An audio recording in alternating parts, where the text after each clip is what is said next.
New ইয়র্কে শনিবার থেকে একটি নতুন আইন কার্যকর হয়েছে, যার আওতায় বিভিন্ন ব্যবসায়ী প্রতিষ্ঠানকে গ্রাহকের কাছ থেকে নগদ পেমেন্ট গ্রহণ করতে হবে। ফলে কোনো খাদ্যদ্রব্যের দোকান বা খুচরা ব্যবসায় প্রতিষ্ঠান আর গ্রাহকদের নগদ অর্থ নিতে অস্বীকৃতি জানাতে পারবে না। নতুন আইন অনুযায়ী কোনো দোকান যদি নগদ পেমেন্ট নিতে অস্বীকার করে অথবা নগদে মূল্য পরিশোধ করতে চাইলে অতিরিক্ত অর্থ দাবি করে, তবে তা অবৈধ বলে গণ্য হবে। একইভাবে ব্যবসা প্রতিষ্ঠানগুলো নগদ লেনদেনের জন্য অতিরিক্ত চার্জও নিতে পারবে না।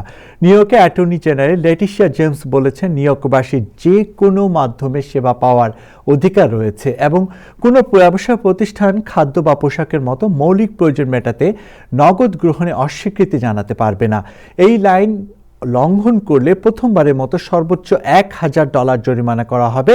পুনরায় একই অপরাধ ঘটলে জরিমানা বেড়ে $1500 পর্যন্ত হতে পারে।